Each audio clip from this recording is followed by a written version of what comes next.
সুপ্রিয় দর্শক, রূপসী বাংলা টেলিভিশনের পক্ষ থেকে সবাইকে অনেক অনেক প্রীতি ও শুভেচ্ছা জানাচ্ছি। আমি এনাম আহমেদ। আজ আমাদের স্টুডিওতে এমনই একজন গুণী ব্যক্তিকে আমন্ত্রণ জানিয়েছি। তিনি হচ্ছেন শিক্ষা অনুরাগী। আমাদের স্টুডিওতে এসেছেন অধ্যক্ষ রফিকা আফরোজ। আমি তার কাছে জানতে চাইব, সে ইস্পাহানি কলেজে দীর্ঘ 20 বছর শিক্ষকতা করেছেন এবং সেখানে আমরা জানতে পারছি উনি অধ্যক্ষের দায়িত্ব পালন করেছেন 12 বছর। তো আজ দীর্ঘ কত বছর হয়ে গেল এখানে আপনারা দেখতে পাচ্ছেন, তারপরে তাকে সেখান থেকে অব্যাহতি দিল। কেন অব্যাহতি দিল? সে একজন ভুক্তভোগী। আমি অধ্যক্ষ রফিকা আফরোজের কাছে জানতে চাইবো কেন এই পরিণত হলো আপনার, সেই বিষয়ে আপনি দর্শকের উদ্দেশ্যে কিছু বলুন। ধন্যবাদ এনাম ভাই, আপনার এই আমার সম্পর্কে একটা সত্য এবং সুচিন্তিত মতামত দেওয়ার জন্য এবং দর্শকদের উদ্দেশ্যে আমি রূপসী বাংলার সকল দর্শক শ্রোতাদেরকেও ধন্যবাদ জানাচ্ছি। আমি অধ্যক্ষ Rafika Afroz, deputy general secretary সাত এবং সাউথ এশিয়া টিচার্স ফেডারেশন, জাতীয় গাইড সম্প্রসারণ commissioner, Bangladesh girl guides association. এখানে একটি কথা আছে, আসলে আমার শিক্ষকতার অভিজ্ঞতা 35 বছর। আমি ইস্পাহানি কলেজে আমি অধ্যক্ষ হিসাবে দীর্ঘদিন ছিলাম। সেখানে আপনি প্রশ্ন করেছেন যে আমার অব্যাহতি, মোটেই আমার অব্যাহতি না। রাজনৈতিক রোষানলের শিকার আমি বিগত 17 বছরের ফেসিবাদী সরকার দ্বারা, যখনই ফেসিবাদী সরকারের একটা আগমন হয় তখনই আমার প্রতি শুরু হয় সেই দলের একটা নির্যাতিত মনোভাব, যার শিকার আমি হয়ে যাই। তখন আমাকে জোরপূর্বক 8 ঘন্টা তালা লাগিয়ে, আপনারা বলেন এখন মব, মব কিন্তু তখনই হয়ে গেছে 17 বছর আগে। আজকের মবের অনেক দোষ। আজকে কিন্তু মব না, আজকে হয় অভ্যুত্থান, আর তখন ছিল মব। তো কাজেই তখনই আমাকে মবের মাধ্যমে স্থানীয় শিক্ষক, ফেসিবাদী শিক্ষক, স্থানীয় এলাকার বাসিন্দা এবং গভর্নিং বডির সদস্যগণ আমাকে জোরপূর্বক 8 ঘন্টা তালা লাগিয়ে আমাকে সরিয়ে দেয় এবং আমাকে বলা হয় যে আমি বাংলাদেশ জাতীয়তাবাদী দলের সমর্থক। আসলে আমি বাংলাদেশ জাতীয়তাবাদী দলের সমর্থক তো হবই, বা আপনি যে কোনো দলের সমর্থন করতে পারেন। তো জাতীয়তাবাদী দলের সমর্থক বলে আমি জাতীয়তাবাদী দলে বিভিন্ন কেন্দ্রীয় এবং বিভিন্ন অঙ্গ সংগঠনে সম্পৃক্ত। আমি 2020 সালে সংকটময় মুহূর্তে বাংলাদেশ জাতীয়তাবাদী দল থেকে কাউন্সিলর পদে আমি প্রার্থী ছিলাম এবং বৈধতা হিসাবে ঘোষণা পেয়েছিলাম ধানমন্ডি 6 আসন থেকে 16, 17, 21 নং ওয়ার্ড। পরবর্তীতে 17 বছর আমার যে সভাপতি ছিল তিনি ছিলেন, তার নাম শুনলে এখন আপনারাও বিচলিত হবেন যে আমি কিভাবে এখনো টিকে আছি। বেসিক্যালি আমি আয়না ঘরের একজন শিক্ষক, নিপীড়িত। উনি ছিলেন এই আসাদুজ্জামান খান কামাল সাহেব।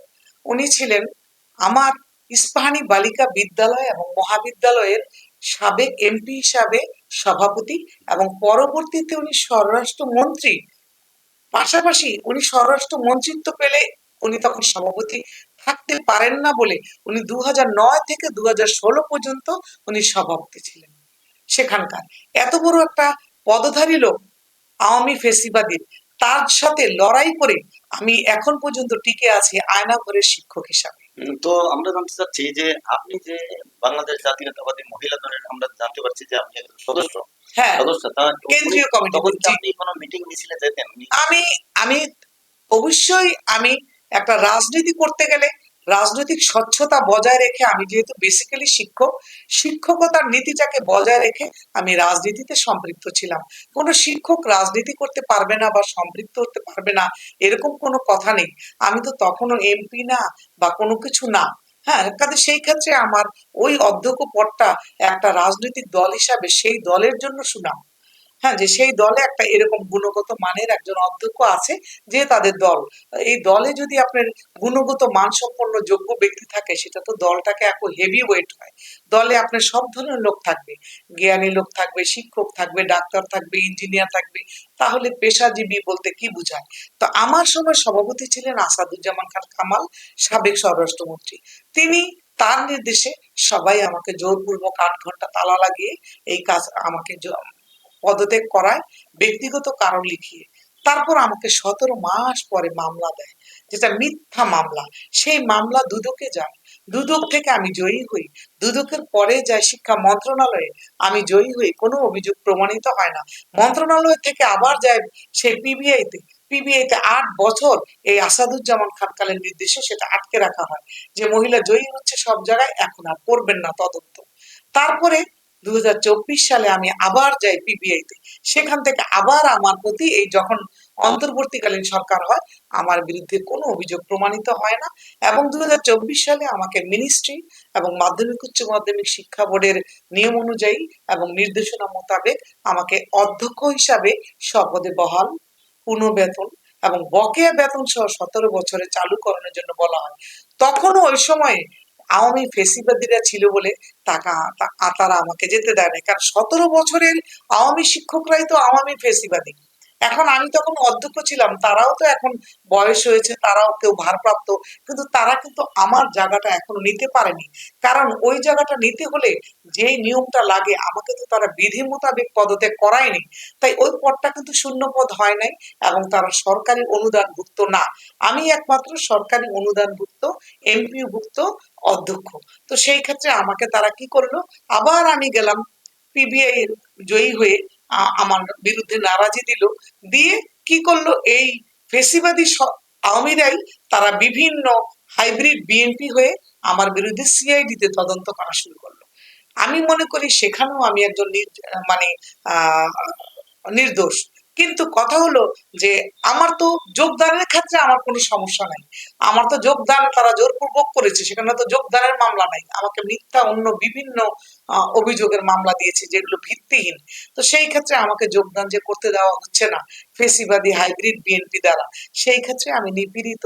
এবং আমি শুধু আমি নিপীড়িত না, আমি 17 বছর আগেই নিপীড়িত শিক্ষকদের নিয়ে একটা সংগঠন করি, এবং সেখানে আমাদের এই নিপীড়িত শিক্ষকদের আমি কনভেনার হই, আরেকজন সদস্য হয়, বর্তমানেও সেটা চালমান আছে। এবং আমরা সময় পাচ্ছি না বলে, সময়ের 17 বছর আমাদের সময়টা অনুকূলে ছিল না বলে আমরা সেটার প্রতিবাদ করার কোনো সুযোগ পাইনি। এখন আমি মাননীয় প্রধানমন্ত্রী আমাদের তারেক জিয়া, ওনার সম্পর্কে আমি অনেক টকশো করেছি। ওনার মা বেগম, আমাদের সাবেক প্রধানমন্ত্রী তিনবারের খালেদা জিয়া সম্পর্কে টকশো করেছি নির্বাচনের আগেই। হ্যাঁ, এবং নির্ভীকতার সাথে আমাকে অনেকে ভয় দেখিয়েছে। তো সেই ক্ষেত্রে আমি মনে করি যে বর্তমান মাননীয় প্রধানমন্ত্রী তারেক জিয়া এবং আমাদের যে শিক্ষক বান্ধব ডক্টর আনম এহসানুল হক মিলন সাহেব, যিনি নাকি একসময় 17 বছর আগে উনি প্রতিমন্ত্রী হিসাবে নকলের জন্য একটা সফল মন্ত্রী ছিলেন, এবং সেই সফল মন্ত্রী সফলতা আজও বিদ্যমান। তার কাছে আমার একটি কথা, এই যে আমরা নিপীড়িত শিক্ষক, উনি পরীক্ষা পদ্ধতি বিভিন্ন কিছু নিয়ে উনি আলোকপাত করেন, কিন্তু উনি নিজে নিপীড়িত ছিলেন।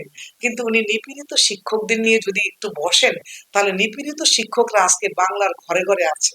আপনি কি মনে করেন বিএনপি যদি এত ভোটে পাশ করে, তাহলে বিএনপির কি নিপীড়িত শিক্ষক অনেক না?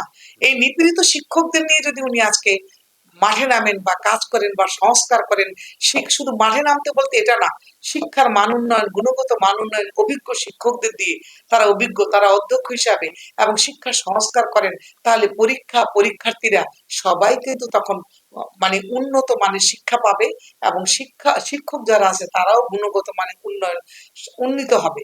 এবং আমি মনে করি আমাদের যে বর্তমান শিক্ষামন্ত্রী, তিনি আমাদের প্রতি যদি সুদৃষ্টি দেন, তা না হলে ওনার এই জায়গাটায় অন্য আরেকটা কুচক্রী দল এসে নিপীড়িত শিক্ষকদের নিয়ে এমন ভাবে কাজ করবে, তখন উনি আর সুযোগ পাবেন না, তখন তাদের ওটে বলটা চলে যাবে। এবং এখন যেমন ধরেন ওনার বিরুদ্ধে বিভিন্ন কুচক্রী মহল পরীক্ষা নিয়ে বিভিন্ন কথা বলে ওনাকে বিতর্কিত করার একটা সুযোগ করে নিয়েছে, সেখানে আমরা তীব্র নিন্দা জানিয়েছি। এবং উনি ছাড়া কিন্তু বর্তমানে শিক্ষা মন্ত্রী হওয়ার মতো অত উপযুক্ততা আমার আছে বলে মনে হয় না, কারণ উনি বিগত 17 বছর আগেই একটা শিক্ষা মন্ত্রী প্রতিমন্ত্রীর দায়িত্ব ছিল। সেই ক্ষেত্রে ওনাকে হয়তো কেউ বা হাইব্রিড বিএনপিরা কোনোভাবে হয়তো ওনাকে মিসগাইড করছে, যার ফলে উনি এই নিপীড়িত শিক্ষকদের নিয়ে যদি আগে বসেন, তাহলে অন্যরা এই সুযোগটা না পেয়ে উনি যদি আমাদের দিকে তাকান, তাহলে ওনার পাশে বাংলার হাজারো নিপীড়িত শিক্ষক থাকবে, এবং ওনাকে কেউ সরাতেও পারবে না। শিক্ষার মান উন্নয়ন হবে, শিক্ষার্থীদের মান উন্নয়ন হবে, এবং ওনাকে অন্য পথে চলার জন্য কোনো সুযোগ আমরা দিব না।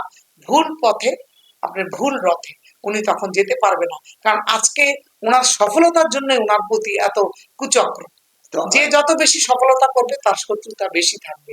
কাজে ওনাকে আমাদের মতো লোক, আমাদের হাজারো নিপীড়িত শিক্ষকদের দিকটা আগে দেখতে হবে। এখন আমাদের এনটিআরসি আছে, নন এমপিও আছে, এমপিও আছে, বর্তমান চলমান শিক্ষকদের বেতন বন্ধ আছে, শিক্ষকদের অনেক কিছু আছে।